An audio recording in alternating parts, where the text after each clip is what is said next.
And we are live. My name is Steve, And my name is Rob. and this is the Fabulous Ray Brothers podcast. This podcast is mainly for wrestling only. We might get some sports in here. I don't think so, but this is wrestling only.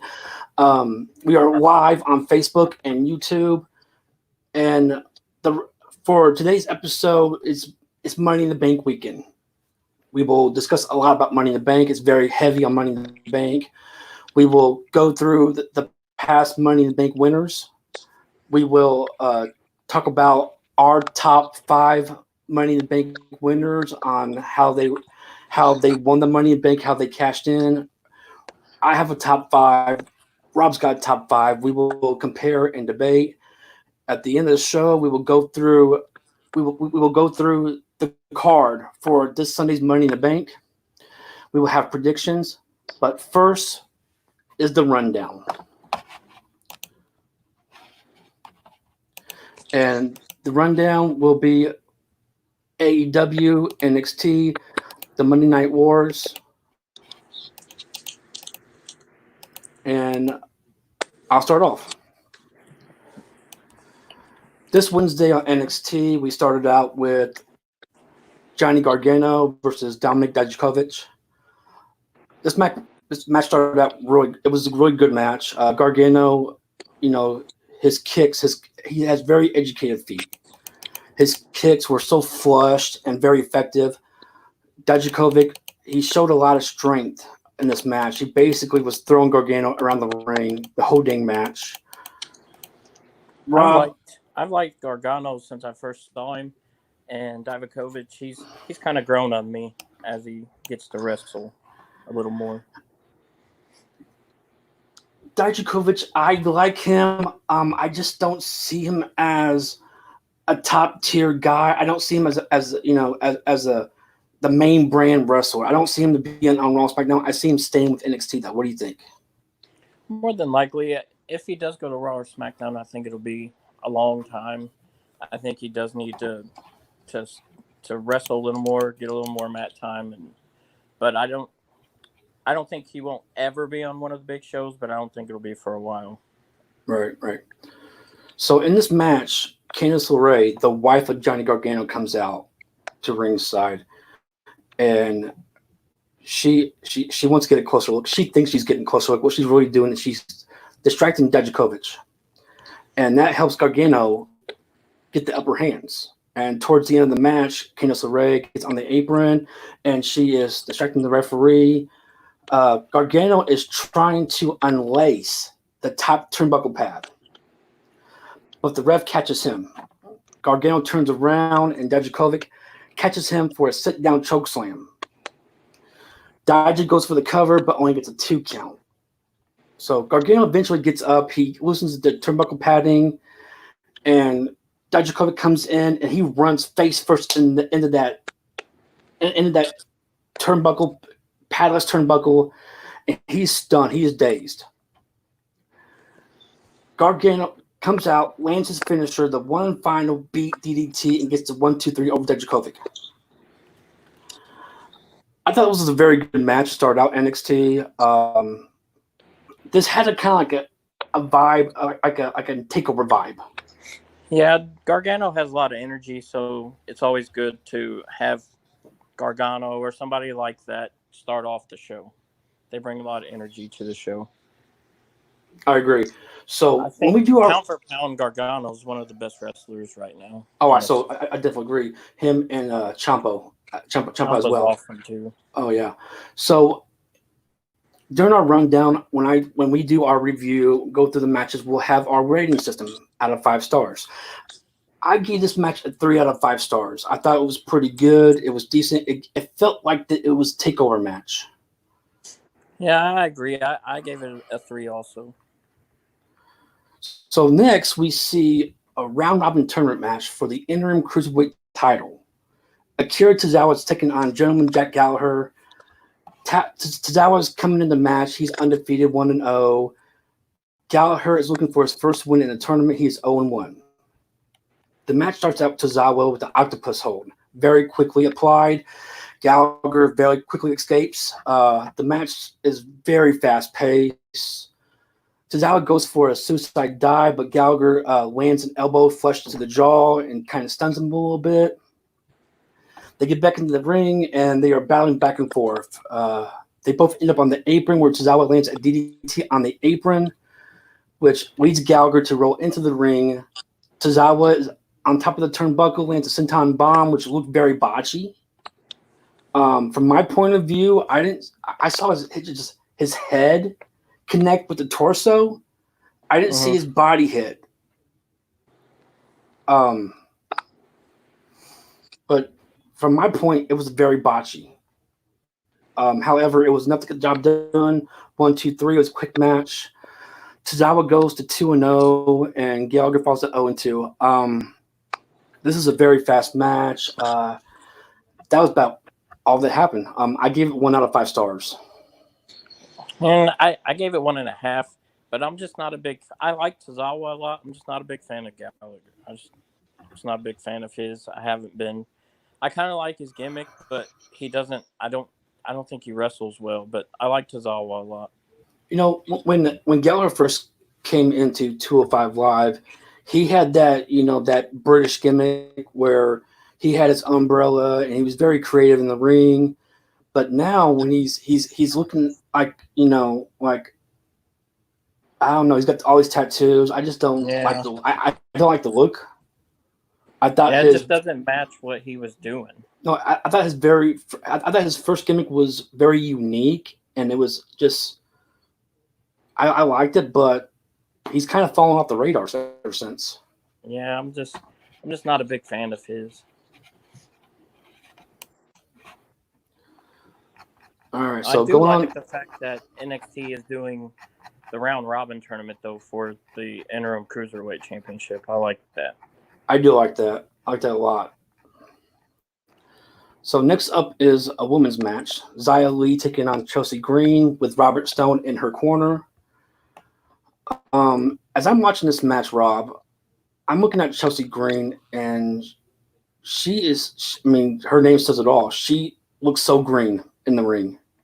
Yeah, I'm not buying it. I'm not, like, at first it's cool because I think they do need to have more managers in wrestling. Like, I miss that part of wrestling. There used to be, different families or whatever, Bobby the Brain Heenan, Jimmy Hart, so on and so on. But now they're few and far between. And I like the fact that they try to bring her out with I guess you could call him a manager. I think he's more of an agent or something. Robert Stone. But the Robert Stone brand. I don't buy it with her. I don't know. I see Chelsea Green more as a manager than I do as a wrestler. Yeah. I think she still needs a lot of ring work in a performance center. I think she was brought out too early. Yeah, definitely. She does have the look to be on TV. But yeah, she doesn't have the mat skills at all. Well, to be fair, her matches have been really short. So I haven't That's really probably because seen they don't want to her. expose her too much. Well, she's been in NXT for over a month now. What do you need to expose? Anyway. How we've said that she's not exactly ready yet. Like, she's not ready for a big, long, physical match yet. Well, you know who her boyfriend is, right? I have no clue. No. Zack Ryder. Oh, really? Yeah. Her boyfriend, who just got released a couple weeks ago. Yeah, they never really liked him for whatever reason. I don't know why, but. So this match was very quick. Xia Li, she's like just kicking the shit out of her like the entire match. And like not even like a minute into the match, Aaliyah comes out and distracts Xia Li. Chelsea Green delivers her finisher, the I Prettier, for the 1, 2, 3. The match made it last maybe 2 minutes. That was it. Not much to say about this match. Not much to say. It was very quick and forgettable. However, it kind of looks like Aaliyah might be joining the Robert Stone brand. I like Aaliyah more as far as a wrestler goes. I think she's a lot a lot more ready, I guess I should say. So this match was very quick. I gave it 1 out of 5 stars. Just I don't give out 0 stars. I don't. Yeah, I agree. 1 star is Um, good. 1 star is good. Now it could have been a half a star, but it's I thought it was a 1 star match. So next Yeah, up, it's not something I want to see a lot of for sure. so next up, the first hour of NXT comes to an end with the debut of Killer Cross or Karrion Cross and Scarlett Bordeaux or Scarlett, however you want to call him. I don't know why they changed his name. I mean, Killer Cross was a great name. Yeah, maybe. I mean, maybe they could. Maybe they had some kind of copyrights to it or something. It's a possibility. So they come out to the ring, and it's a black and white entrance. I was very impressed with the entrance. The entrance was awesome. I thought it was pretty decent. I liked it. Liked it a lot. And then you hear Mauro Ranallo says, "TikTok, Doomsday has arrived in NXT." Yeah. Mauro Ranallo is, in my opinion, one of the best announcers right now we have. I like him. I like his energy. He's the best right now. Yes, I believe so. Even in MMA and boxing, he is one of the best. He's. I mean, really, honestly, without him, NXT would be totally different. It would to me. And I do like the fact that I think Beth Phoenix is pretty good too. She's pretty good. All right, so they Karrion Cross has a match. It didn't last 1 minute. He wins in a squash match against somebody named Leon Ruff, probably a local jobber. Leon Ruff tapped out with his cross-jacket submission hold. I think Cross, he's going to be a big-time player down the road. Oh, yeah, definitely. Especially in NXT, I would say within the next 6 months, he's going to get a title shot. Whether it's North American title no or doubt. NXT title. No doubt. Getting one of them. Oh, yeah. So we have a message in the message board. We're going to go back to the Zach Gallagher match, and Daniel Pettigrew says that they don't like Zach Gallagher because he got over on his own against their wishes, which I kind of agree. I think he's talking about Zack Ryder. Zack Ryder or Zach Gallagher? I think he's talking about Ryder, but It's true. Gotcha. It's definitely true. Because he went on YouTube and just made himself into... Yeah, his podcast is great, man. Have you seen it?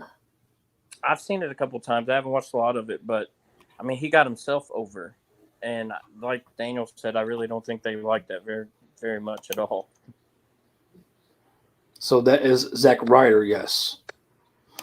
All right. So the second hour begins with the NXT Women's title match, Io Shirai versus NXT Women's Champion Charlotte Flair. Io Shirai is probably my favorite women's wrestler in NXT right now. I think no offense to Charlotte Flair, I just don't see Flair as an NXT wrestler. I agree. I mean, Io Shirai, when she first came into NXT, I was like, yeah, whatever. But since they've turned her heel, I like her a lot more than I did before. She actually has a personality. So thank you, Daniel. I feel that. Yeah, thank you, Daniel. I feel that Io Shirai is the best women's wrestler in NXT right now, not including Charlotte, because I feel that she's more of a main roster chick. Yeah, Charlotte's kind of, and I know you may agree, disagree, I don't know, but you know how I feel about Charlotte Flair. To me, she's in like a league of her own. So it doesn't matter where she is. I think she's the best women wrestler right now. Can't hardly argue that, man. Can't hardly argue that. All right, so this match starts out. Flair is giving Shirai a headlock, and she's like really grinding down that headlock. And then And then Charlotte goes for her signature big boot to the face right out of the gate. And Shirai kind of like does this matrix move to counter it, Mm-hmm. kind of like she does, like a bridge to counter Yeah. the kick, which I thought was pretty amazing. Yeah, Shirai's she's very good. She just, like I said before, I didn't like her angle. I didn't like her gimmick. Like, it was just blah. But now that she's a heel, totally different. Like, she's definitely, as far as NXT goes, like you said, well, I don't know. Rhea Ripley's pretty awesome herself, but Io Yeah, she's Shirai good is too. definitely up there. So Charlotte puts Shirai in the corner, and she's just devastating her with these lethal chops to the to the chest, man. I mean, they're like, she's a woman, and no disrespect, but she has like the best chops in business right now, and Yes. I think they're either as good or even better than her dad's chops. Woo! Exactly, it made me go woo every time she does those chops, man. So as you dancing in your boxers in the middle of the bedroom, I give an elbow drop on dropping the elbows pillow. on the floor, yeah. So Shirai is fighting back, and this match has gone back and forth. We're getting down toward the end of the match here, and Shirai lands a top turnbuckle hurricanrana on Charlotte Flair and goes for the pin, but only gets a 2 count. Flair gets up and goes for the top rope moonsault, but Shirai moves out of the way. As Flair crawls to the ropes, Io Shirai lands a 619 on a dazed Charlotte Flair. But they don't call it 619. I don't know what they call it, but it's whatever they call it, but I call it 619. It'd be easier for everybody to understand it that way. So Charlotte is dazed and she rolls out of the ring. So, you hear that phrase, going to the well once too often. Mm-hmm. Well, Io Shirai goes to the top rope to do a moonsault to the outside, and Charlotte completely just steps aside. All of a sudden, Charlotte just magically appears, a candlestick in her hand, came out of nowhere, and she just smacks across her Shirai's back and gets disqualified. Yeah, I hate when matches end like that. Yeah, so you would think this would be more of it's a women's title match, but you could have that feeling that they didn't want to put their all into it because they're saving it for a takeover. I got a feeling. Yeah, I think it's definitely. I think it's definitely setting up a triple threat match. Possibility, and here's why. Towards the end of the match, Io Shirai wins by disqualification, but Flair is still on the attack, and she is trying to destroy Shirai's leg.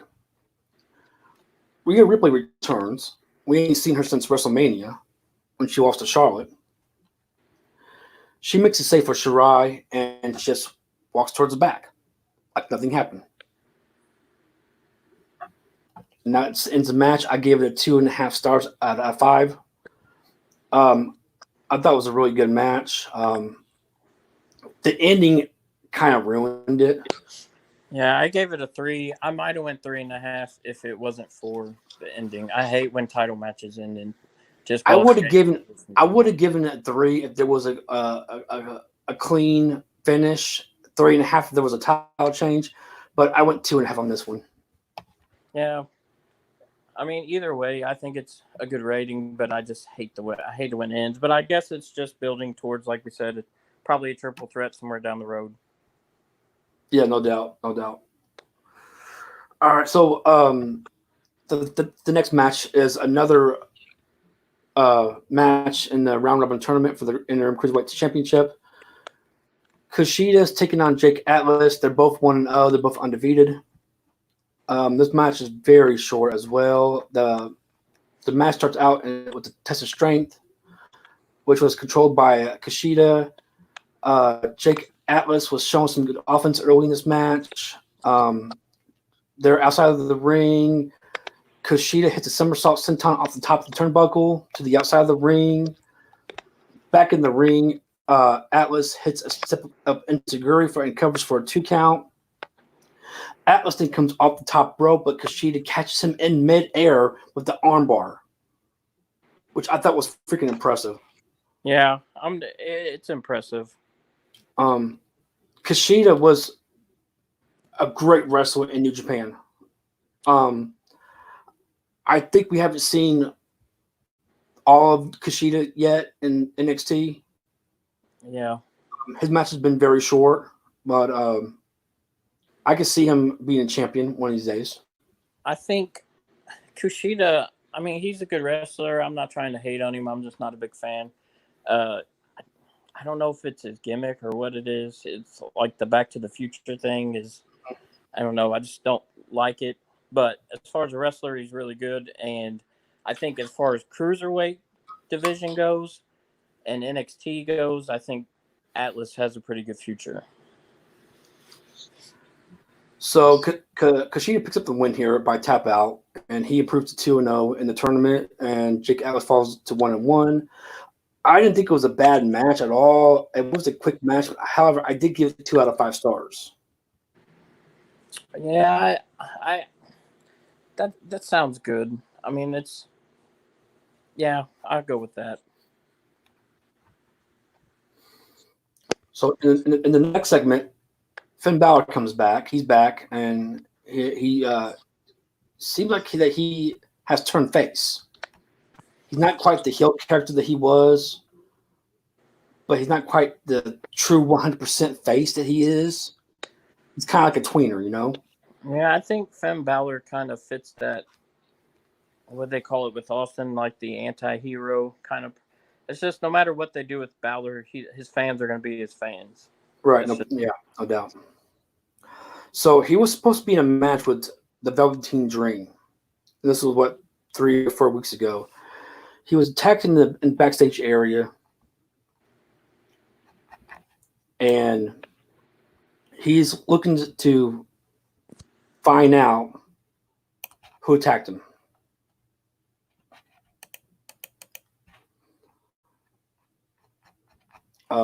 So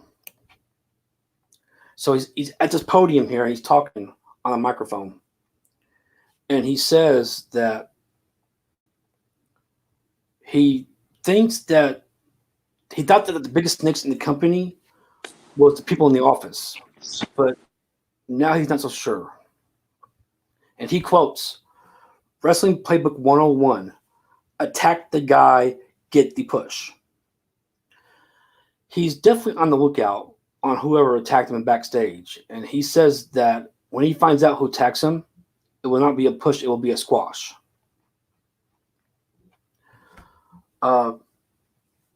Any ideas who might attack him backstage? I have no clue. It's got to be Walter.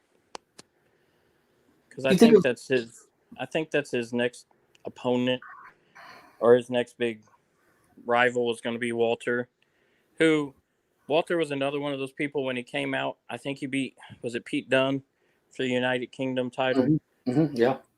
I was not a Walter fan.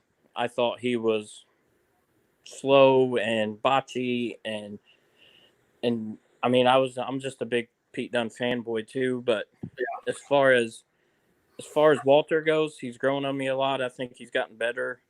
I really like Imperium. I do too. I'm a faction guy, so I like the faction. I think they have one of the best factions in wrestling right now. They can definitely.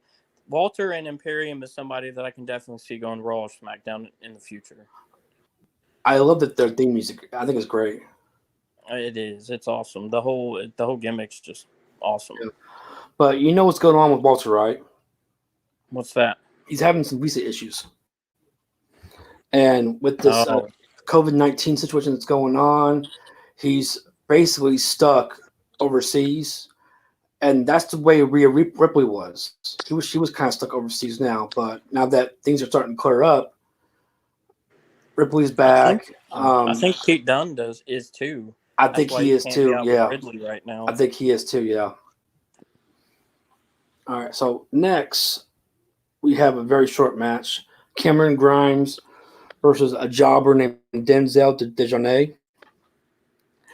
Not really a jobber here. It was Desjardins starts out with 2 back-to-back belly-to-belly suplexes, but the third one was immediately countered by Grimes' finisher move, the double stomp to the solar plexus for a quick 3 count.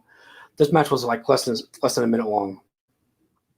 Yeah, I do like Grimes. I'm not a huge fan, but I like him.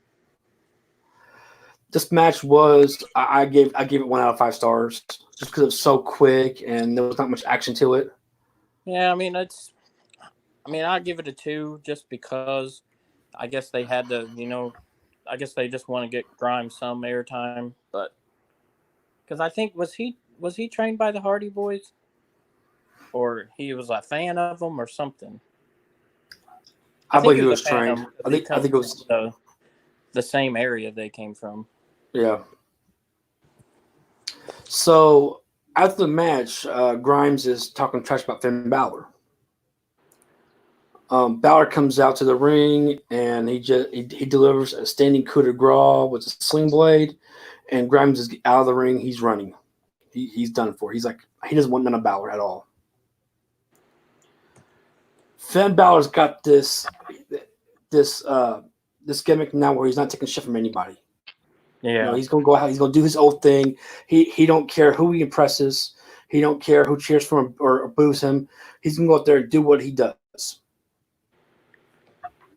Yeah, I like him better like that. I don't know. I hate it when with the Demon Balor gimmick. I just wasn't a big fan of it. I mean, I like it, but they made it like unbeatable, and I just hate when they do that stuff. But I like his gimmick now. I like that he's calling himself Prince again. Yes. I mean, kind of a throwback, but I think it's working for him. I definitely like it. I'm glad that he's back in NXT too. So NXT finishes off with the main event. It's the NXT Championship match. Velveteen Dream versus the champion, Adam Cole, baby. The match starts up with the tie up in the corner, and Velveteen Dream just smacks the piss out of Adam Cole. I mean, he smacks him so hard, I felt the damn thing. I swear to God. Adam Cole delivers a super kick, and he's already setting up for his finisher, the last shot. But Dream reverses it into a spine buster and gets and goes for the pin, but it's only a 2 count. And they're going back and forth for a good few minutes. Adam Cole goes on top on the middle rope, and he's getting ready for the RTO, but Dream reverses it into the Dream DT and covers, but a 2 count as well. Dream hits a super kick for a 2 count. Adam Cole hits a backstabber for a 2 count, and this is a good match so far. Men going back and forth. They're giving to the all. This match was basically it was a takeover match. That's how I got it. And just to mention, and Rob, you noticed this. You noticed this at the time, but you mentioned why was there glitter everywhere? Because Say that one more time. There was glitter everywhere. Oh yeah. There was glitter on the ring mat. There was glitter all over Adam Cole, all over the Dream. They were basically coming off his pants. Yeah, his pants were a glitter design, and glitter was just coming off, going everywhere. They used tons of glitter on his ring gear. Velveteen Dream always has the best like ring gear. I think he was a big fan of Hogan. You can tell because he does a lot of knockoff like on the Hollywood gimmick, and I think he was a big fan of the '90s wrestling. Yeah, and I think a lot of us were. But I've seen one time where he came out, looking like the Macho King Randy Savage. Yeah, he came out one time looking like Hollywood Hulk Hogan. I think he even copied Rick Rude's pants before, and he's a big fan of I would say late '80s, '90s wrestling. But I remember him when he was on what was it called, Tough Enough? Was that the competition? Yes, the one that Stone Cold was the host of. Yeah, I think he was. I think that was the year of the Yeti one or whatever. And Mm. but I remember I was working with, well, Justin. I was Yep. working with him, and like he was a big fan of Velveteen Dreams. I can't remember his. I want to say his name was Patrick or something. I can't remember, but he was like, that guy should definitely win it, and then he didn't win it, and he was disappointed. But you could just tell that he was good enough to make it. He just needed the right gimmick, and he's obviously found it. I don't know if he created it or they created it, but it definitely works for him. Right. So in this match, we're getting down to the end of the match here, and Roderick Strong and Bobby Fish is making their way down to the ramp. And out from under the ring, in a very creepy looking way, is Dexter Loomis. That guy cracks me. Rob, you've seen this guy before, right? Yes. He, He dude, just like I don't know what's up with this guy. This guy is, he's got my attention here. I think he's gonna be freaking great. psycho. I think he's gonna be great, man. He I think he's looks gonna be like a great wrestler. he looks like a freaking stalker or something. Like Well, he came out from under the ring with like on his fist, like running against the ground on his fist with his legs dragging behind him. It was fucking it was weird. very creepy. But do you know the show Dexter? I've heard of it. That's who he reminds me of, Dexter. The black gloves, the pants, just his look, kind of like that serial killer look, But Yeah, he's been around like the last couple 2 or 3 weeks. He's been saving Velveteen Dream. Like, well, not saving him, but I guess just being there for him. So something's maybe he's stalking Velveteen Dream or something. I don't know. I mean, he's kind of like he comes out and he's keeping the Undisputed Era away from the ring, basically helping the Dream for some reason. And so when Lewis comes out and he takes out both Fish and Strong, and then Bobby Fish gets the comeback, and there's a breath bump in the ring. So we get a ref bump, and then the camera pans to the ring, and the Dream's on the top rope, and he hits Adam Cole with the purple Rainmaker elbow and goes for the cover, but the referee is still out. Dream is checking in on the referee, and he sees the Undisputed Era outside the ring. He fights over the top rope and takes out the Undisputed Era. Dream quickly gets back in the ring, but he eats the super kick from Adam Cole. Cole nails him with the last shot, makes the cover for the 3 count, and Adam Cole is still your champion. I thought this match was really good. I thought it was the best of the night in AEW. I gave it a 3.5 out of 5 stars. Yeah, I actually gave it a 4. I really liked it. Adam Cole's one of the best, and Velveteen Dream's one of the best. I had a feeling they weren't going to put Velveteen over yet just because of the out-of-ring problems he's having right now. But I was really actually afraid they were just going to pull him out of the match and not even let him wrestle it, but they did. So, I mean, I was glad that they did. So when it comes down to NXT on Wednesday night, I thought it was a pretty good show. There was quite a few matches that went way too short. I understand they need to get this tournament out of the way, get it done, but these 1 minute, 2 minute matches is I think it's killing the show. I think this, they're putting in a lot of matches.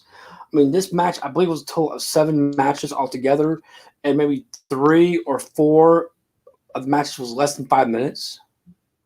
Yeah, I think sometimes instead of having those quick matches, they should just have like a little quick, interview backstage or something. Like, that's just as good. If you're just wanting to push the person, instead of putting them against a jobber and they beat them in 2 minutes, just give them some, mic time, a couple minutes backstage.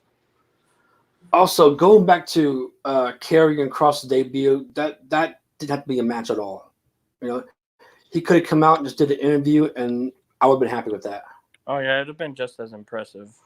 And I think I forgot to mention this, but on that match, I didn't give it a rating because I didn't want to rate a Karrion Kross match a 1 star or even half a star. Yeah. I just did it out of respect because he's fresh, he's brand new. I didn't really see it as a match, really. So I didn't give no stars. I thought it was more of a promo than anything. Yeah, I mean, it's pretty much what it was. All right, so coming up is the rundown of AEW. AEW had a really good show. Fewer matches, but the matches were very long. A lot happened on AEW, but I'm gonna make it brief. In this episode, they're at the place called the Dailies place. It's basically right next to the Jaguars' new stadium. Because, well, you know, the owner of AEW is the owner of the Jacksonville Jaguars. Yeah, So, Khan. yeah. So on the show, Jim Ross and Excalibur, they come back. They're back in the announcement with Tony Schiavone, and they're announcing the opening contest, which was Bad Boy Joey Janela versus the American Nightmare Cody. Quick note: this will probably be the last time that we hear the name Cody, because Vince and WWE, they have withdrew the copyright to the Rhodes name. So Cody has applied for that Rhodes name back. Mm-hmm. So sooner or later, we'll get to hear the name Cody Rhodes once again. Well, at least they didn't, fight him over it. I mean, that's crazy. So this match, they could do that, but yeah. So because I don't know why Cody Rhodes was trademarked, but Dustin Rhodes wasn't. I don't get that. Yeah. And Brandy Rhodes wasn't as well. So I don't know. Yeah. I thought this was a pretty decent match. I didn't see really any high spots here. The match was very slow pace, but it was basically a slugfest. Haymakers and elbows flying everywhere in this match. This match could have done a lot better if they did more technical.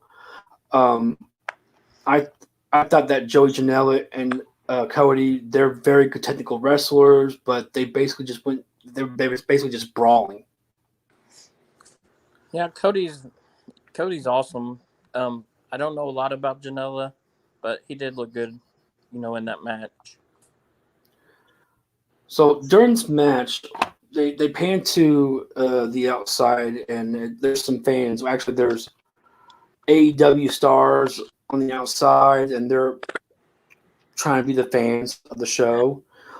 And they pan over to a clean-shaven Shawn Spears, which I didn't recognize who the heck he was at first. But I'm like, whoa, is that Shawn Spears? But him and MJF are like, they have money out. Like, they're betting on these matches, which I think is freaking hilarious. God. They definitely do a better job with the no crowd than WWE's doing. I agree. And there was actually some people out in the crowd that weren't AWE stars. Yeah. I think they're more like, backstage workers, but at least we got some kind of feeling that there's fans out there, Yeah, you got to see a lot more of them in the main event, but it was pretty cool. I can't wait for everything to get back to normal. That's a whole different conversation. Yes, no doubt, no doubt. So in this match, there was a huge botch that I caught in this match. It was very noticeable. Joey Janela was on the outside of the ring, and I think he was trying to go for a moonsault off the apron, but his feet was not set, and he slipped. And then all of a sudden, you see Cody Rhodes come off the entrance with the somersault and nails it. So, that botch, is one of my pitfalls here, because if I see a botch, I'm already going to, rate the match a little bit lower than normal. Yeah. So they both get back into the ring, and Cody hits the Cody cutter off the top rope and goes for the cover, but only gets 2 count. And then there's a back and forth slugfest, elbows, haymakers flying everywhere. And then out of nowhere, Cody hits the crossroads for the 3 count. Cody is your winner in this match. I gave it 2.5 out of 5 stars. If it wasn't for that botch, it would have been a 3-star match for me. Yeah, I also give it 2.5. It's just I don't. Cody Rhodes is so good, and you know that he's going. I mean, he's going on to the finals of the TNT Championship match tournament. Mm-hmm. So Yep, against Lance there's no way Archer. he's Yep, gonna lose to Janela in this match. But right. And you don't know that they might be doing 2 or 3 tapings, in one setting. So you didn't want him to tire himself out for a match against Archer. yeah, he's gonna need it. So next up, AEW's Women's Champion Nyla Rose is back in action. And just by looking at this match here, just before the match even begins, it's going to be a squash match, no doubt. Nyla Rose is taking on a jobber named Kenzie Page, and she's 18 years old, making her TV debut with AEW. 18 years old, dude. And Pretty awesome though. yeah, and Kenzie Page, she did not get any offense in the match. Nyla Rose takes Kenzie Page to Suplex City and goes off the top rope with a senton bomb, and she goes for the 3 count. But at 2, she lifts Kenzie Page off the mat and says, "Not so fast, referee. She ain't done yet." Then Nyla Rose delivers 3 power bombs for a quick squash 1-2-3 win. And I'm sitting there. Go ahead. I'm not a big Nyla Rose fan. I mean, she's good or whatever. Or I'm just not a big fan. After this match, all I can say is welcome to AEW Kenzie Page, because that was her 1.5 minute of fame right there.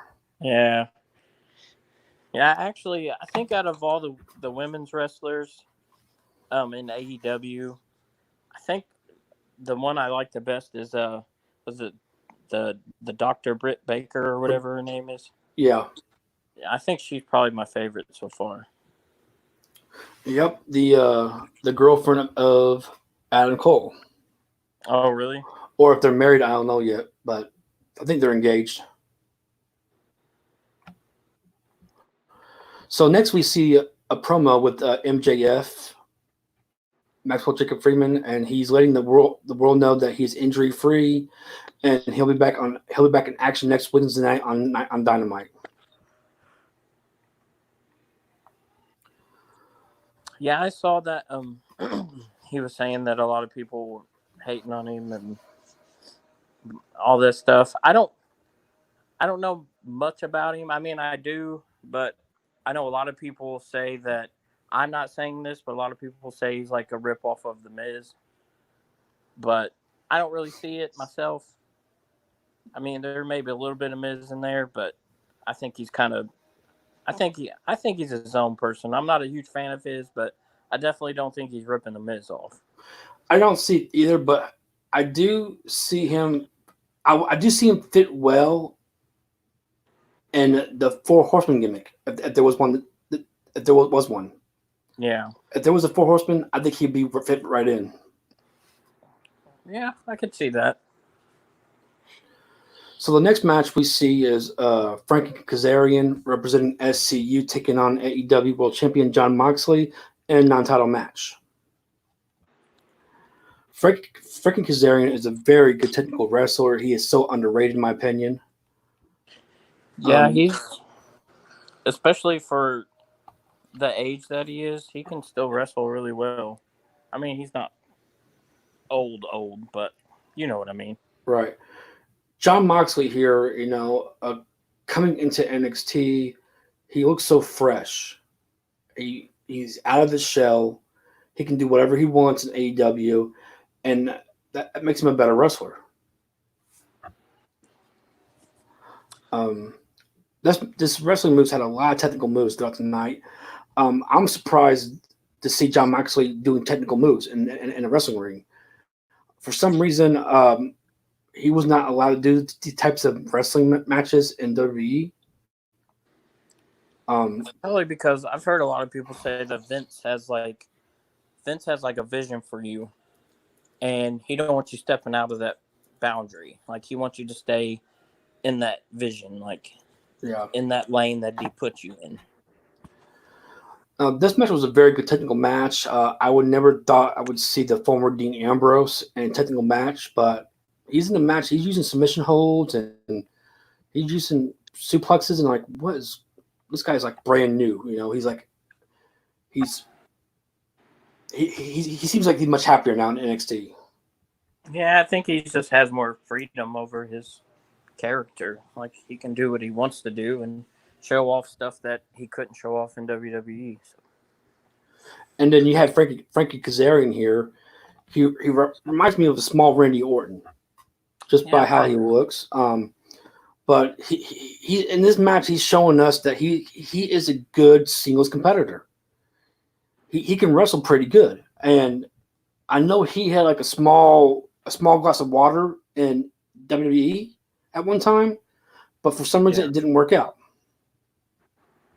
Yeah, some wrestlers just don't work out in W. I think it's probably has a lot to do with Vince. I'm not hating on Vince. I'm just saying he's very strict. So we one high spot in the match here. Moxley is coming off the top rope, which you never see him do. And as he's coming down, Kazarian catches Moxley with a super kick to the face. That was pretty sweet. I've seen that.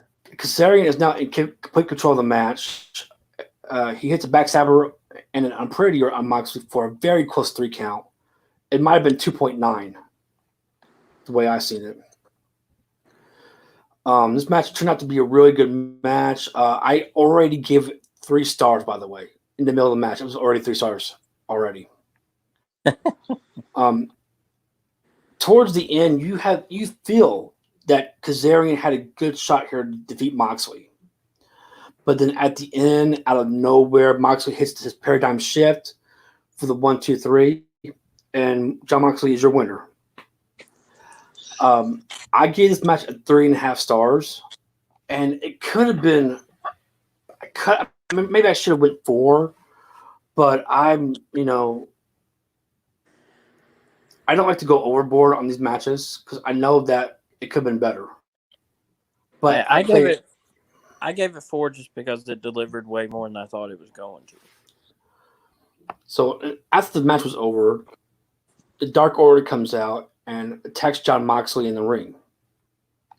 The rest of SCU comes out to help out Moxley, but there's just too much power in numbers here. There was like 7 or 8 of them attacking the 3 of those, and then the Exalted One, Brody Lee, comes out, and he delivers a discus lariat that takes out Moxley. Brody Lee looks very good here in his new gimmick. I like his new gimmick. His mic skills are one of the best in the business today. Why did you think that WWE kind of kept him silent for first?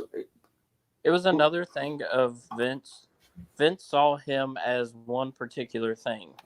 He didn't see him as anything else. So he didn't give him the chance to do anything else. All the podcasts that I've listened to, every time Brody Lee went to talk to Vince about a different idea, he shot it down immediately, said, "This is what you look like. This is what you should be doing." Have you heard that he even wanted them to be him and Rowan? I think it was to be like a demolition spinoff or something. Like, yeah, but didn't they give him some stupid gimmick? Yeah, it was something stupid, and I just think he was frustrated, and it's weird to think that you have like Jon Moxley and Brody Lee, they're about to be fighting for the AEW World Heavyweight Championship. Like when in WWE, these people were, well, Dean Ambrose eventually made it to main event status and champion, but Brody Lee never really made it past Intercontinental Champion, barely had the title when he did get it. So, but I love his character in AEW. All right, too. Awesome. So Brody Lee here, he is challenging Moxley to a world title match. And this is probably the funniest thing I've seen all day. Moxley just like wakes up out of this beating he just took and replies, "Dude, all you gotta do is ask." Yeah. And So I thought that was freaking hilarious, man. And then once he said that, the Dark Order just continued to take the attack on John Moxley, and Brody Lee goes back to the backstage. he sits up on his knees and he's like drooling. His face is like lobster red, where he Yep. got the crap beat out of him. Yep. He goes, And he's like, "Dude, all you have to do is ask." And then they continue to beat the crap out of him some more. And God, but I do think it'll be a good match between the two. It'll definitely be a good match. I mean, part of me hopes they put Brody Lee over, but there's no way they're going to do it this soon. I don't think. But we'll see. You never know. so up next, we have a match. QT Marshall with Brandy Rhodes in his corner taking on the Murder Hawk, Lance Archer, with the Hall of Famer Jake Snake Roberts in his corner. Lance Archer starts off by just destroying QT Marshall in the ring. The camera pans over to Jake Roberts, and he's just loving what he sees. Big old smile on his face. And, I'm really glad to see Jake Roberts back in wrestling again. Maybe, and I love the idea that he's a manager now. Yeah, I love him back in wrestling again. I'm glad that he's doing okay. He's once again beating his demons. He's sober. He's looking good. With with the help of Diamond Dallas Page. DDP has helped a lot of people. Yeah, he does. So outside the ring, Britt Baker takes off her high heel shoe and pops QT Marshall in the back of the head.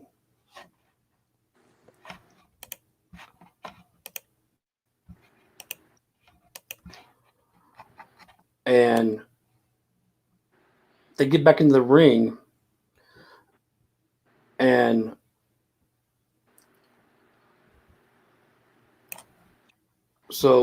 Lance Archer delivers his finishing move, the blackout, and the call for the 1-2-3. I thought it was a pretty decent match. Wasn't really a short match. It was like one of Lance Archer's longest matches since he's been in AEW. I see a future for Archer here. I don't know why he did not. He did not succeed in the WWE. Yeah, I don't know either. I really like him a lot. He's not my. I mean, obviously, my favorite in AEW is Hangman. Mm-hmm. I don't know where he is. I don't know what's going on with him right now. But I do think Archer's got especially in AEW, he's got a huge future there. I would not be surprised if they put him over for the TNT Championship. Because it's always easier for a heel to have the title and for a face to chase him for the title. Mm-hmm. It always makes for a better storyline. But I do think he has a very bright future in AEW for sure. So during this match, we see Brandy Rhodes. She steals one of Britt Baker's high heel shoe, and she chucks it down the stands in the seats. So at the end of the match, Britt Baker retaliates and she attacks Brandy Rhodes. She throws her into the ring, and Jake Roberts brings out his snake. Oh yeah, very classic Jake Snake Roberts move. Old school. And he lays the snake over Brandy Rhodes' body, and that was the end. That was like, I was glad to see that happen. I haven't seen that in a long time.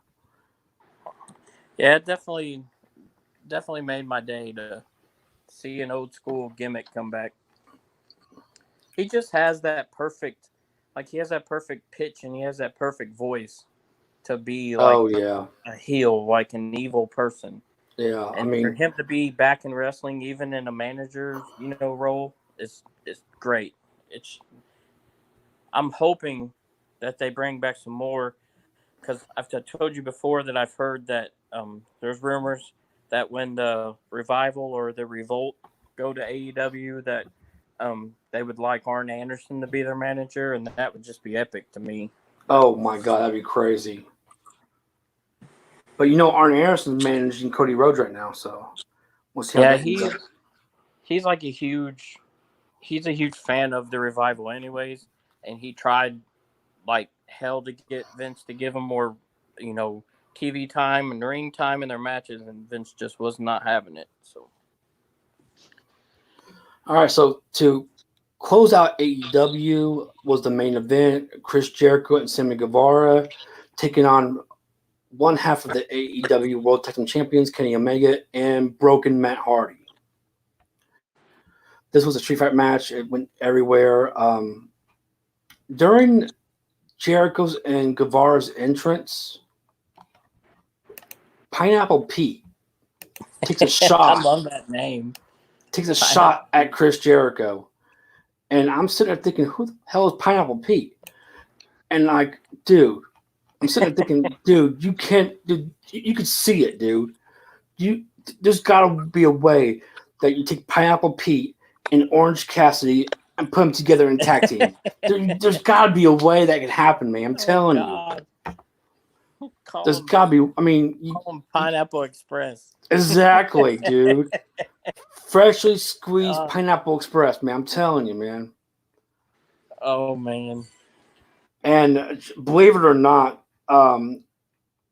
they have announced that at next Wednesday's AEW, we are going to see Chris Jericho, Le Champion, taking on Pineapple Pete one-on-one. Le Champion. Yeah, Le Champion. Pineapple Pete. I don't know where this dude came from. I don't know, but that name is like awesome. God, they were like, so what's your name, son? Pineapple Pete. You're in. I love that name. You're going to team your ass up with Orange Cassidy. I see the future. You're in. So, God. This is Matt Hardy's first match in AEW, and it's a street fight. The match starts out into a brawl. Hardy and Guevara are wrestling inside the ring. Omega and Jericho, they're going at it on outside the ring, and somehow Hardy ends up outside of the ring. And Jericho and Hardy they're battling up the ramp, and Hardy is vanished. He goes into the tunnel and he is vanished. Jericho comes out and back out to down to the ring, and him and Guevara are taking out Omega. Then Matt Hardy come back to the ring in different ring gear, like he came straight out of the parallel universe. Looking like old school Matt Hardy version 1 here. And Omega lands the V-trigger on Guevara. Hardy's outside the ring, and he brings out a ladder. Omega, on the outside of the ring, brings out a table. So they let Guevara out on the table, and Matt Hardy is doing his classic Hardy Boys gimmick. He flies off the ladder and splashes through Guevara and destroys the table. The ref is making a count here, and it gets to 2, but Jack Hager pulls the referee out of the ring, and this is where things get crazy. They're not battling outside the ring. They're taking it back to the backstage area. And Jericho and Hardy are going at it near this ice box. And Rob, you know what ice box is, right? You go in there and buy a bag of ice. So Jericho opens the door, grabs a huge bag of ice, just wallops Matt Hardy right in the face. Jericho then proceeds to shove Matt Hardy into the icebox and closes the door. And, I mean, this match, so much going on in this match. Jake Hager is getting into the match. Everyone from the Inner Circle is getting into this match. It's easily the match of the night. Even for both shows, it's match of the night. Oh, yeah, for sure. Chris Jericho is looking good here. At his age, he still got it, man. I mean, he's like, I just like what he's doing here. He creates reinventing himself. every time he comes back, he goes to the WWE, and he's Y2J, and he comes back every time he reinvents himself. And here, he's like champion. I mean, I think he's just, I mean, he should be in the Hall of Fame right now. Oh, he's definitely going to be in the Hall of Fame. No question. I mean, I've not been a huge fan of his over the years, but I mean, he's definitely one of the best ever. So in this match, out of nowhere, Broken Matt Hardy comes out of the icebox, dressed like Broken Matt Hardy, back from the parallel universe. My God. He hops in the damn golf cart. He's in the golf cart, and he runs down both Sammy Guevara and Chris Jericho. And first of all, it took him like 10 minutes to get the stupid thing started. But then when he gets it started, he hits Jericho. Then he like does a U-turn. And he just, I mean, literally killed Sammy Guevara pretty much. And Matt Hardy's in the golf cart, and he's yelling out, that y'all might want to document this. And he's just like, like he's drunk. He's going everywhere. My God. So towards the end of the match, Omega is on this forklift. I want to say it's a forklift on top of it. He's like 10 feet from everybody. He moonsaults off this forklift and just takes out everyone. And then the entire inner circle joins in, and they're just demolishing Omega and Hardy. Jericho hits the juice effect on Omega for the 1, 2, 3, and this was an awesome match. I gave it was easily 4 out of 5 stars. Yeah, definitely. I also gave it a 4.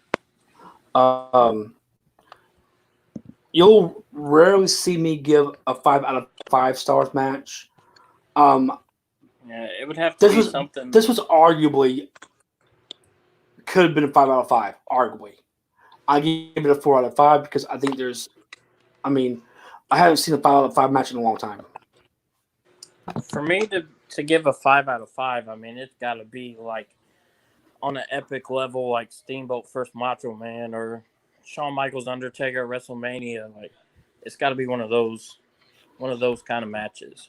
Right. And I think it'll probably have to be at a pay-per-view. Like, it's rare that you see a match like that on a Monday Night Raw or something. So that's the end of the rundown. It took longer than I expected.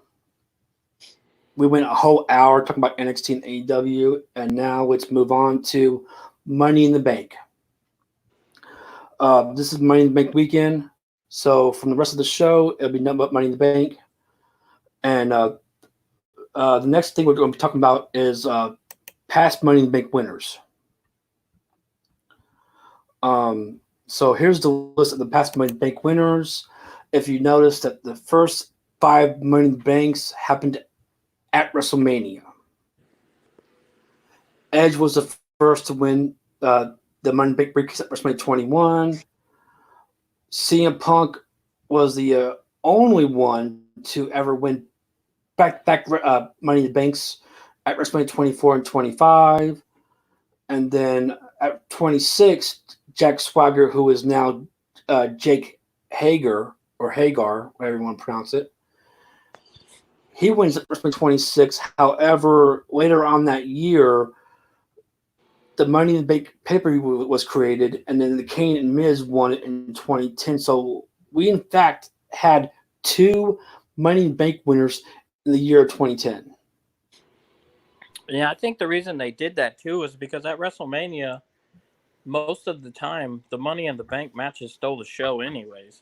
Right, and I always thought that that Money in the Bank should have never left WrestleMania. Yeah, I missed it at WrestleMania, but I'm not mad at them for giving them their own pay-per-view. But so maybe eventually they'll do one at both. Who knows? So as we go on this list, Ziggler and Cena wins it in 2012. Sandown Orton wins in 2013. And if you notice that we have some names that are highlighted and underlined, we'll get to that in a minute.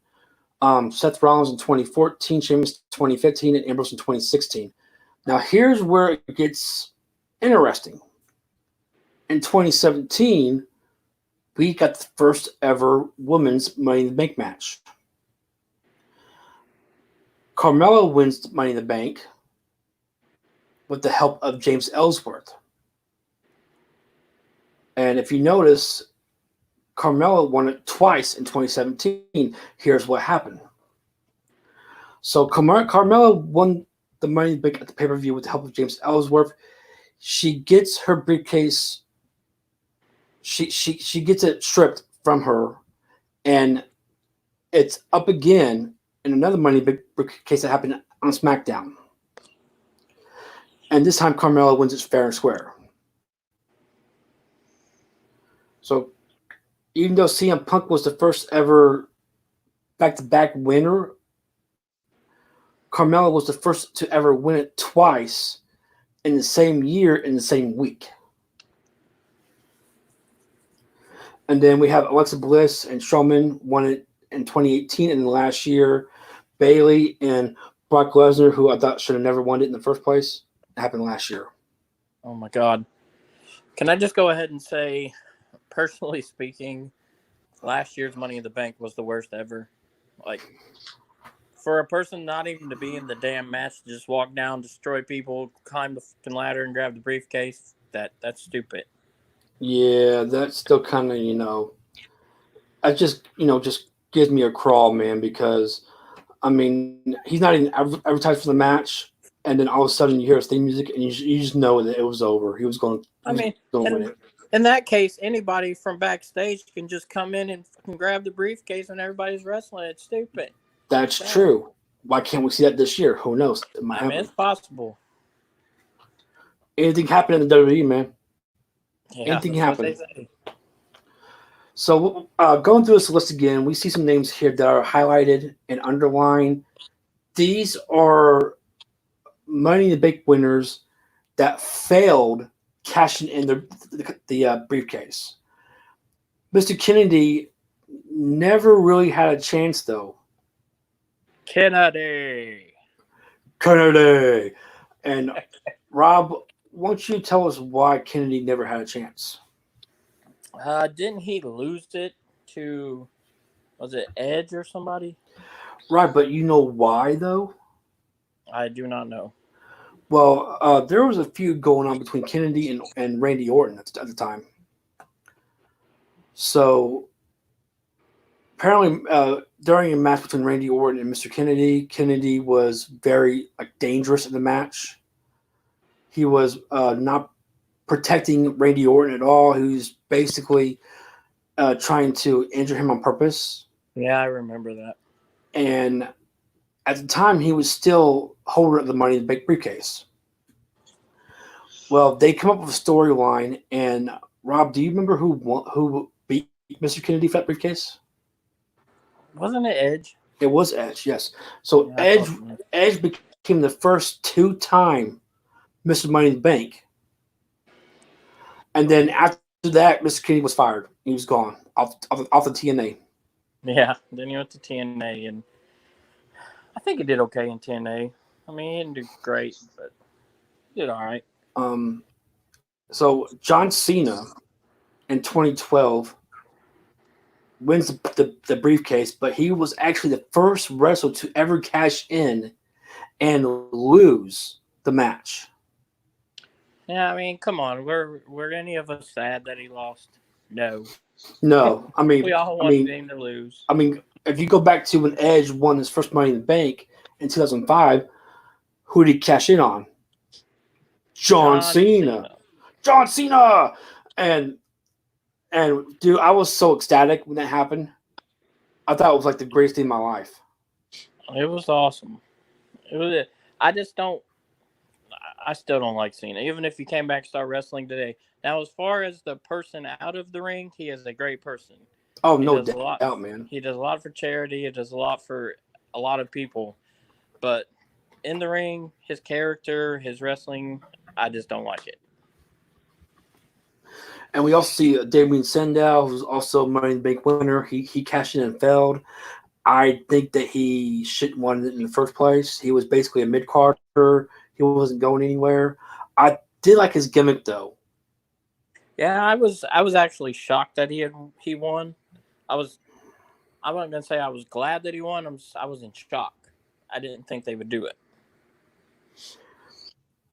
So it goes to Baron Corbin in 2017. He won, but he cashed and failed.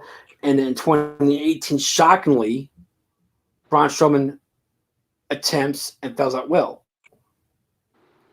He put the briefcase. He cashed in on Roman Reigns in Hell in a Cell match, and Roman Reigns wins. Yeah, I mean Reigns is pretty much. I actually like Reigns. A lot of people don't actually do, but he's kind of the new John Cena. I think he's a little more skilled than Cena was, but as far as title shots go, he gets several of them. Right, but again, back in 2018, the last 2 years, he hasn't had the title yet since then because of he had to uh, give up his title because of his fight with leukemia, Yeah, and ever since then, he didn't have the world title. I think he had the United States title for a minute. yeah, I think he did. But um, as far as right now, I don't know what's going on with him. I know he has some heat with Vince, I think, but hopefully he'll be back soon enough. All right, so next up, we're going to talk about our top five Money in the Bank winners. I have a top five Money in the Bank winner.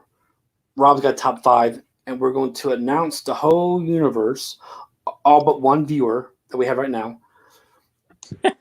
We broke the record, Rob. We broke the record from our test run. We got one viewer. I think we had two at one point, but one is better than zero. exactly, no doubt. So the top five Money in the Bank winners. My top five. I'm going to go from five up to one. Rob, do you want to go back and forth, or do you want me to just announce my first five? Let's do back and forth. Okay, so I'll give you a reason why. So my top five, I'm starting number five. My number five was Dolph Ziggler, and let me explain why. It wasn't that he won Money in the Bank, but it's how he cashed it. He cashed it the night after WrestleMania on Alberto Del Rio, and when he cashed it, he got a huge pop. It was like the pop of the night. It was actually better than WrestleMania itself. And I actually remember, if I remember correctly, at WrestleMania, people were like the crowd was cheering for him to to cash in then. Yes, And that's didn't. correct. That's correct. All right, Rob, what's your number five? My number five is 2009. CM Punk. He becomes the first person to win 2 years in a row. He eventually cashed in and won against Jeff Hardy at Extreme Rules, which I don't like Jeff Hardy, so of course I was glad he cashed in and won. Why not, Rob? Because he's a jobber. Actually, That's I've grown to like Matt Hardy. Matt Hardy, to me, is way more creative than Jeff Hardy as far as wrestling goes. After But 20 years, Rob, Jeff Hardy's still a jobber. it's never going away. It's never going. Oh boy! It's never going away. Wow. He will always be a jobber. All right. So on my list, number four, I have Rob Van Dam, and like I said, we're not going by that they how they won Money in the Bank. We're going by how they cashed it in. And Rob Van Dam was the first Money in the Bank to cash in advance, not during the match. He cashed in on John Cena, and they had their match at ECW One Night Stand. Oh yeah, I remember that paper. And that crowd was so anti John Cena. They were and rabid. Literally, they would not. No one cheered for John Cena. Not one person in that building cheered for John Cena.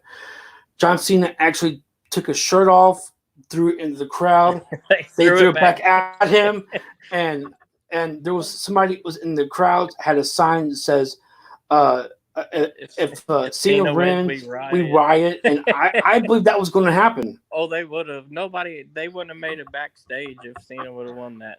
Shit would have been thrown in the ring. glass bottles been thrown in the ring. People was going to get cut. I'm telling you, man, that was going to happen. However, at the time, I believe Rob Van Dam was also the ECW champion, I'm going to say. I don't remember, honestly. But Rob Van Dam did beat John Cena. And once again, like Edge cashing in on John Cena, we were all ecstatic. Oh, man. It was God. All right, Rob, what's your number 4?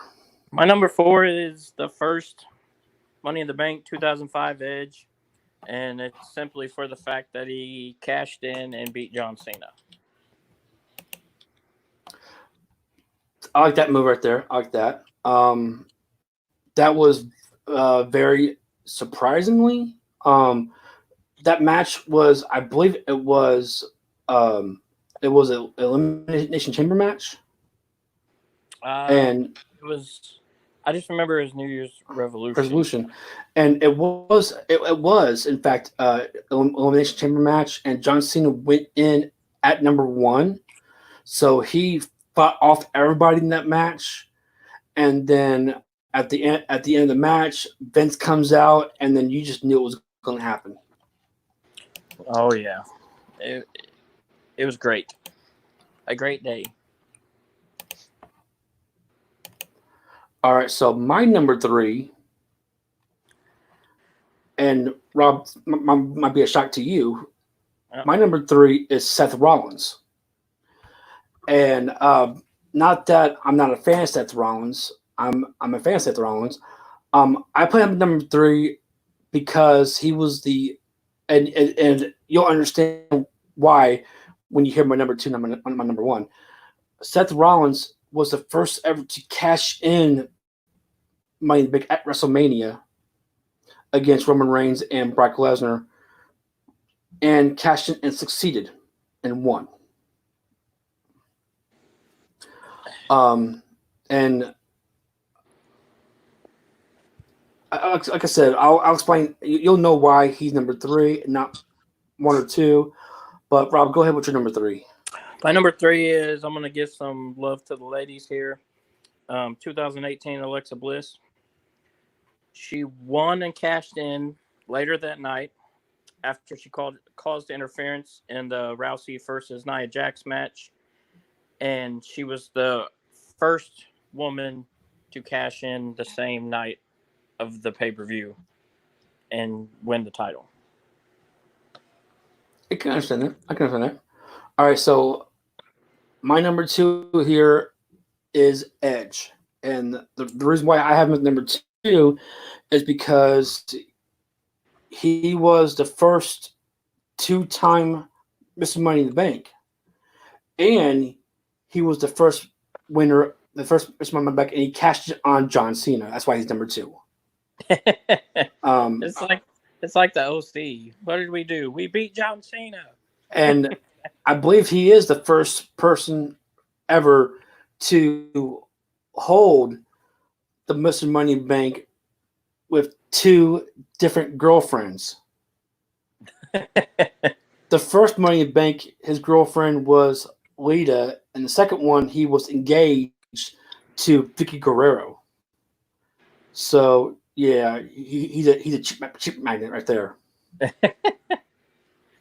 And now he's married to Beth Phoenix. So yeah, so yeah, so time's a charm, I guess. My number 2 is 2012 Dolph Ziggler with AJ Lee. He attempted to cash in that night on Sheamus, but I think Sheamus beat him down before the bell could ring. He also defended his Money in the Bank briefcase against Jericho and Cena on separate occasions. And then also for the cash in, which he should have done at WrestleMania, but the night after got one of the biggest pops I've ever heard and defeated Del Rio to become the champ. Right on, brother.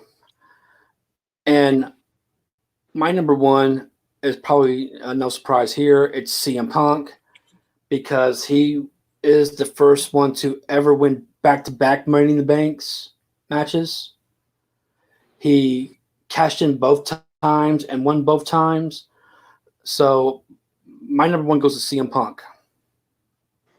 No argument. No, I'm a big CM Punk fan too. So, um, my number one, obviously, I'm a Seth Rollins fanboy. So, um, the current Monday Night Messiah.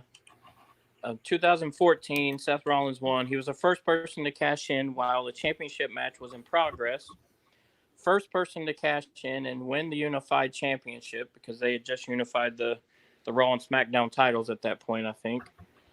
He was the first person to cash in and win without pinning the champion, and the first person to cash in at WrestleMania. So he was my number one. So to debate and compare our picks, we could have gone either way. You did, in fact, add a woman to your top five. I didn't. That was a botch on my part. I could have easily added Bailey on there because Bailey was also she cashed in that night as well as Alexa Bliss. Which there's only been what 3 of them I think now, so this will be the 4th coming up I think for the women. Well, I'll tell you what. Here's a pop quiz for you, Rob. Who was the first person to cash in on the same night? The same night. Oh, trivia, bub. Trivia.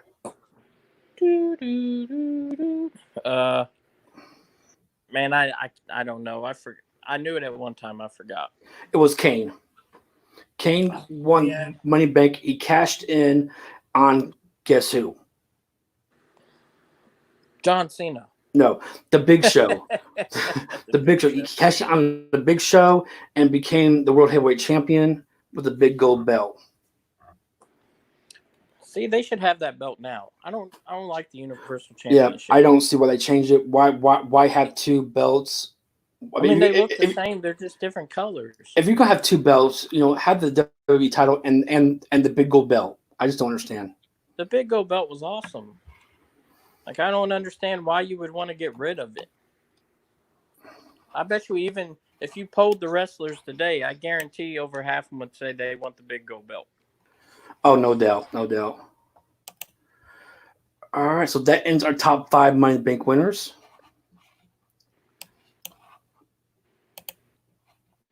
Let's move along to our predictions for Money in the Bank.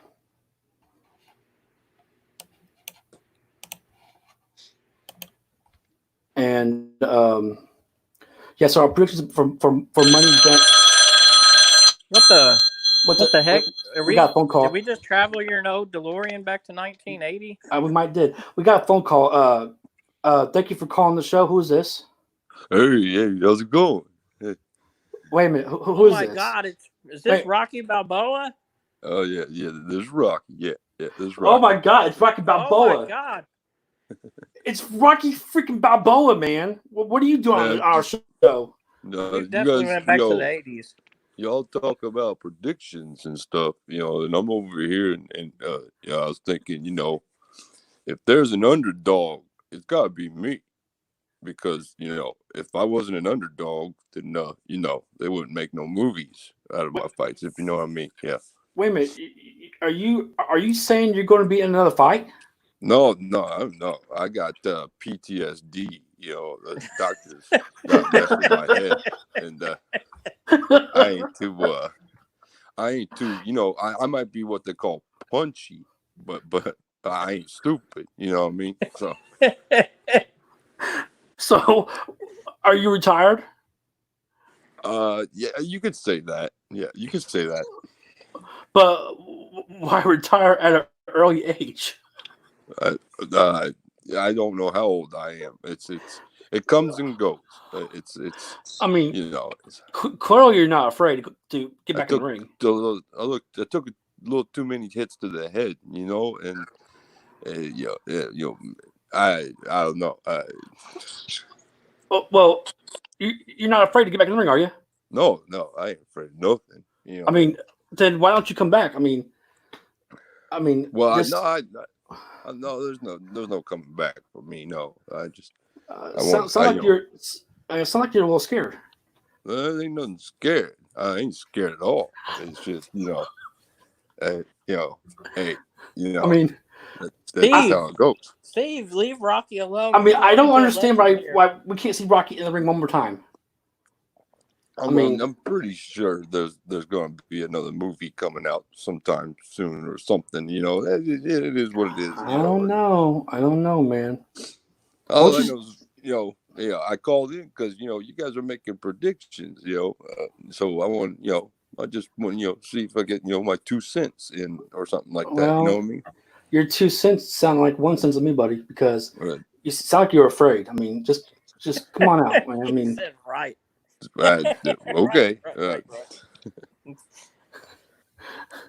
All right. Well, Rocky, thank you for calling the show. You have anything else you want to say?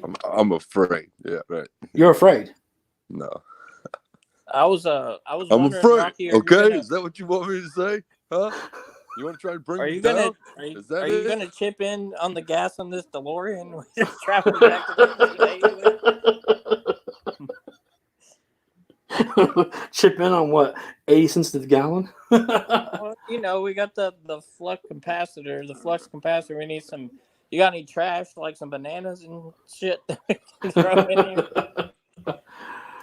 Well, I don't know what you guys are talking about. Oh God. Well, Rocky, how's Adrian doing? She, like I said, she's doing okay. The pet store, had to get shut down, due to this virus and all, and not a lot of people are looking for fish. It is what it is. Oh, well, Rocky, we got some bad news for you. Adrian's dead. What? Oh man, Adrian. Why did you tell him that? Adrian died a few years ago, man. What? No one told me nothing. I just. Wait, I want to know. I want to know who he's been talking to. Rocky, who you been talking to this whole time? You thought it was Adrian. I'm sorry. You're right. I'm so sorry. It's the medication they got me on. Like I said, it's it comes and goes. So, and what are you gonna do? Man. Well, that's why I don't fight no more. It's, too many times to the head. I have a feeling we're going to see Rocky on the stand soon, and that's what he's going to tell the judge. Yeah, it comes and goes. Yeah. Well, Rocky, are you staying with the rest of the show doing predictions with us, or what? Yeah, that's why I called in. You're doing predictions. I'll do some predictions with you. It is what it is. Yeah. All right, so let's get the ball on the road here. Okay. Thunder Lips. Dude, you gotta understand. Like that's my pick. Right. He's got PTSD and Tourette's. He's the biggest guy I've ever seen. And I mean, he's throwing me around, and I'm like, okay. It's like it was supposed to be like a charity exhibition, but man, that hurt. That hurt really bad. And Rocky, focus. Yeah. Focus with me. Focus. Yeah. We're making predictions. Okay. Okay. Yeah, all right. This is our 2020 Money in the Bank predictions, presented by Snickers, of course. Okay. God. So now he's going to talk about something he ate for training or something. Here we go.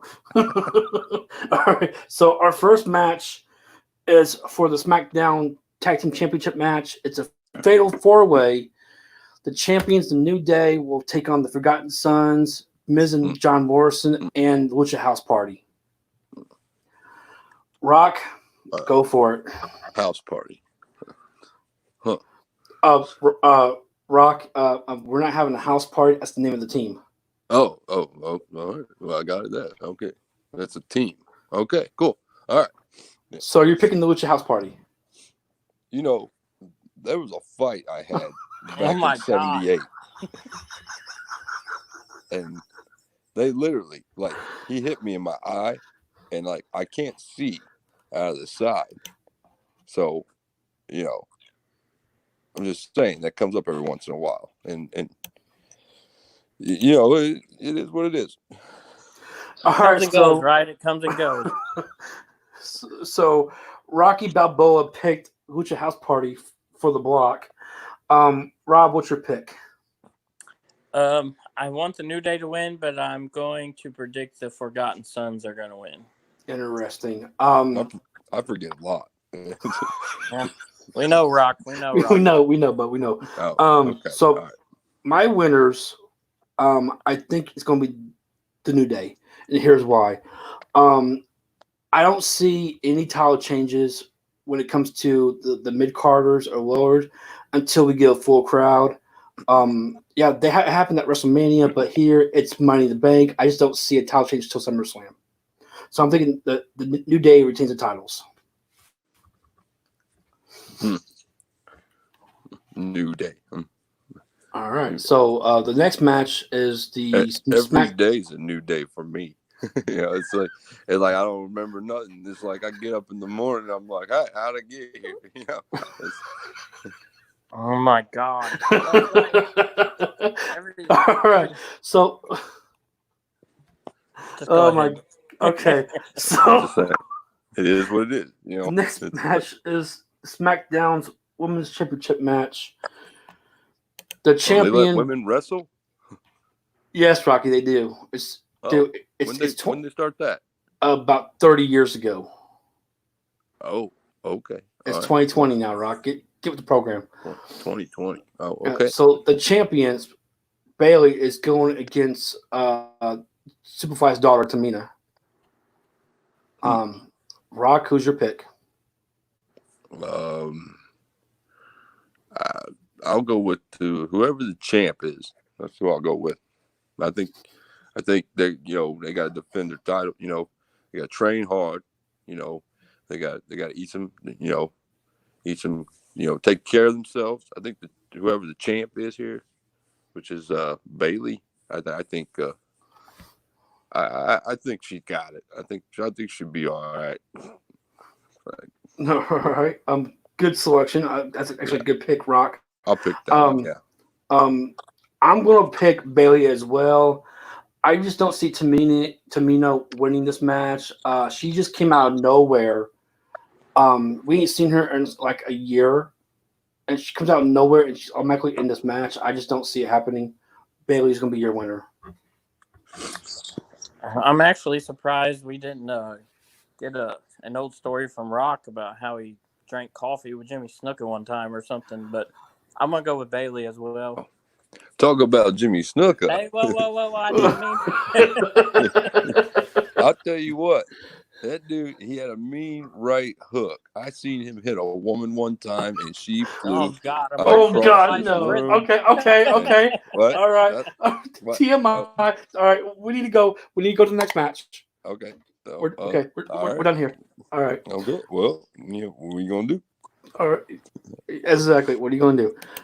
So the next match is the Women's Money in the Bank match, and your competitors for this match is Asuka, Shayna Baszler, Nia Jax, Dana Brooke, Lacey Evans, and Carmella. I'll go here first.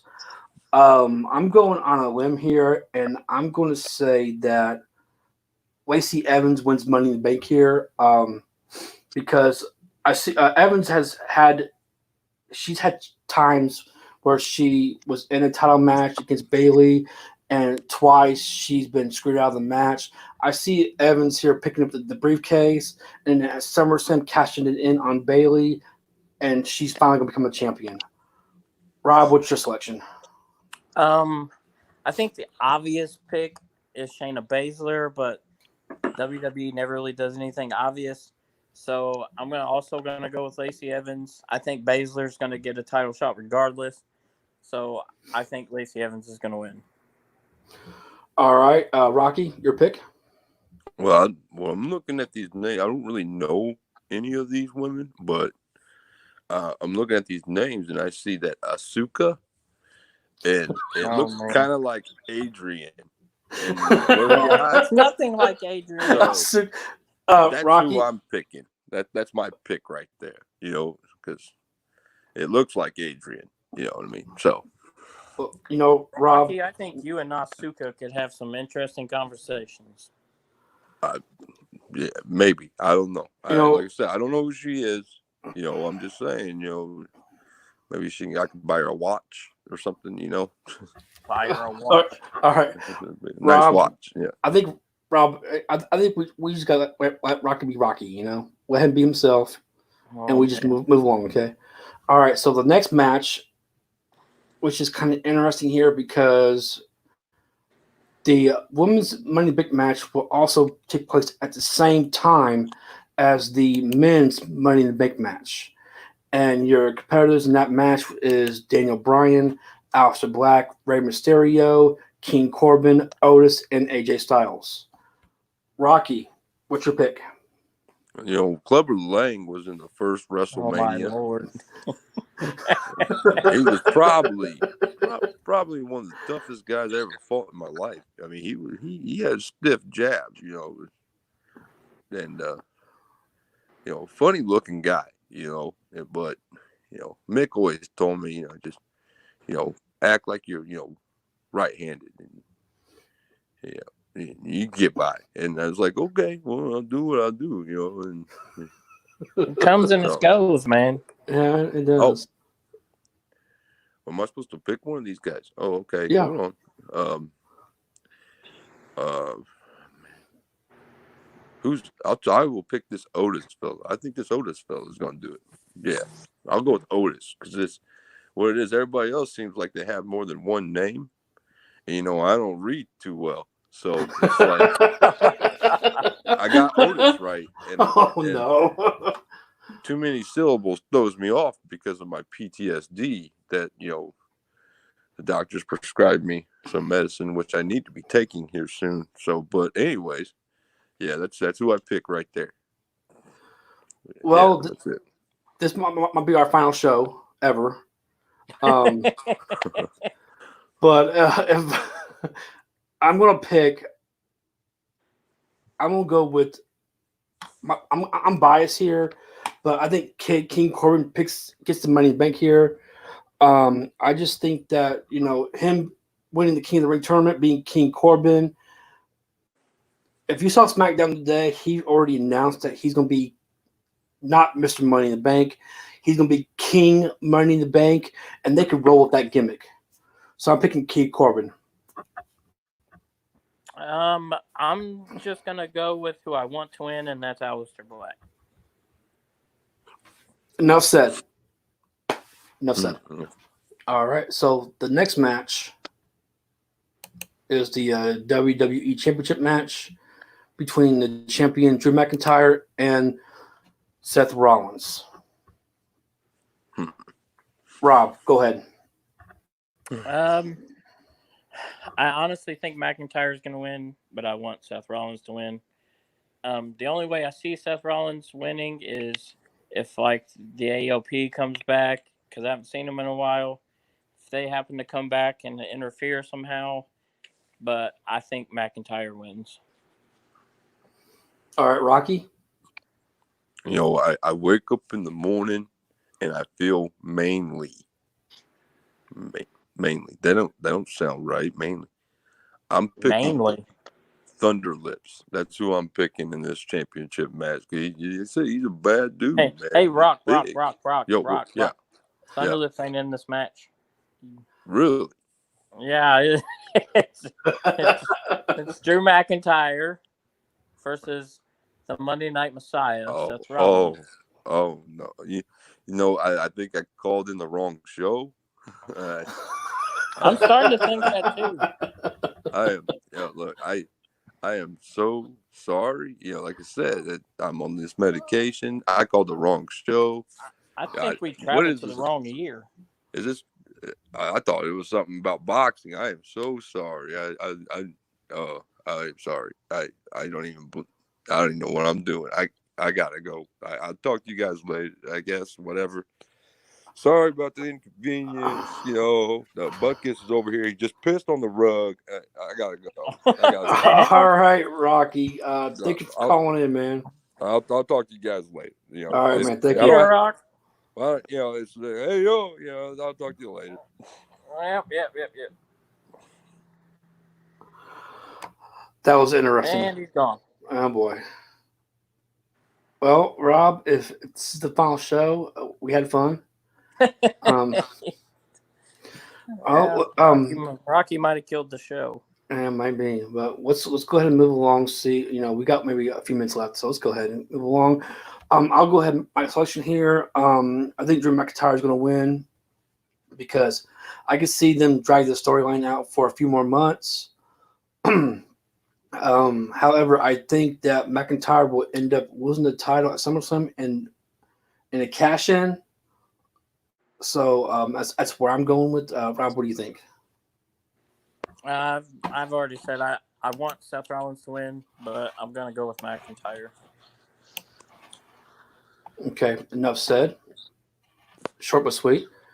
And the final match of the night, the Universal Championship match between Braun Strowman and Bray Wyatt, who I believe will be the Fiend and not Bray Wyatt. Well, I know on SmackDown today it seemed like it was going to be Bray Wyatt, but I think regardless, I think Bray Wyatt wins. I like Strowman with the title. I think the only reason he got the title, though, was because Roman Reigns didn't make it to WrestleMania, who, from everything I heard, was supposed to be the champ after WrestleMania. But I see Bray Wyatt winning. I want Bray Wyatt to win. However, I think because it's not a SummerSlam pay per view, I just don't see too many title changes here. I would love to see Bray Wyatt win and actually get Braun Strowman to believe that he needs to come back to the Wyatt family.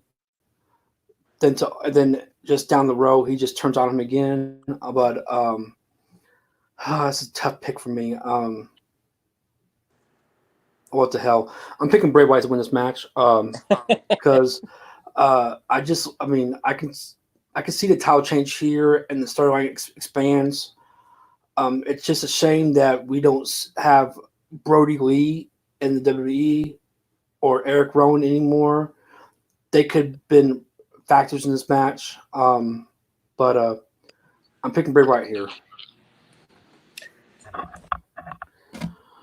All right, so yeah, there's a possibility we might see Rowan. I highly doubt it, but did he just get released? I think he got released. Yes, I think he I did. couldn't remember if he was one of them or not. However, I've heard rumors about a possibility of somebody being released, being called back, and that him being released was just part of a storyline. It's possible. All right, so that's the end of our show for today. However, we got a few minutes here. So normally we would thought about doing a Q&A session, but we only have one viewer, so I think that's going to be out of the water here. But Hello, one viewer. Who's the one viewer? Who's that one viewer? Is it you, Daniel? Anyway, just to let y'all know that we will be live Sunday night during pay-per-view with our live reaction show. We are going to go. Nope, it's Eric Hines. Damn it. All right, so this Sunday night we're going to go live at 7 p.m. for the live reaction show of Money in the Bank. We're going to go as long as the pay-per-view goes. It's going to be quite different than our show today. Not much talking, but we will talk about what's going on in the match and who wins. Rob, are you ready for Sunday night? Hell yeah, I'm ready. Let's do it. All right. So after Sunday night, our next broadcast for the Fabulous Ray Brothers podcast will be next Friday night.